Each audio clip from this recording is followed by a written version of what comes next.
Héros pour les uns, traître pour les autres. Ce jeune homme de 25 ans qui risque de passer sa vie derrière les barreaux ne laisse personne indifférent depuis son arrestation il y a 3 ans. Et c'est peut-être au fond ce qu'il cherchait.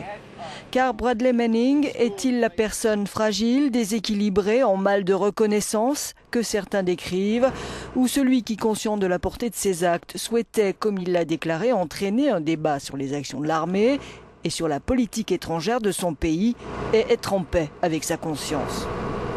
Parmi les révélations qu'il enverra sur des CD à Wikileaks, il y a cette vidéo qui fera le tour du monde. Les images de ce 12 juillet 2007 à Bagdad, quand un hélicoptère Apache américain ouvre le feu sur un groupe de personnes, des civils, 18 sont tués, dont 2 reporters de Reuters. L'ensemble de ces révélations constitue l'une des plus grandes fuites de documents confidentiels de l'histoire américaine.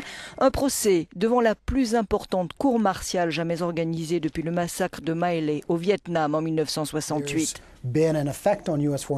Les conséquences sur la politique américaine sont difficiles à évaluer, estime cet analyste. Mais de mon point de vue, cela a eu un impact plutôt néfaste sur nos relations avec les pays dont les échanges ont été divulgués via Wikileaks.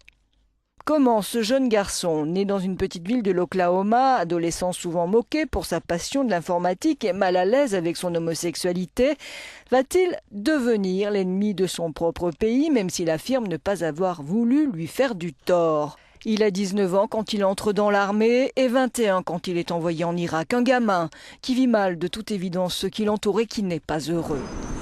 Aujourd'hui, Bradley Manning est en tout cas devenu une icône de la paix pour tous ceux qui manifestent contre la présence de l'armée américaine en Irak, en Afghanistan ou ailleurs dans le monde, mais aussi pour ceux qui veulent la vérité et sont convaincus que le gouvernement ment et cache des informations.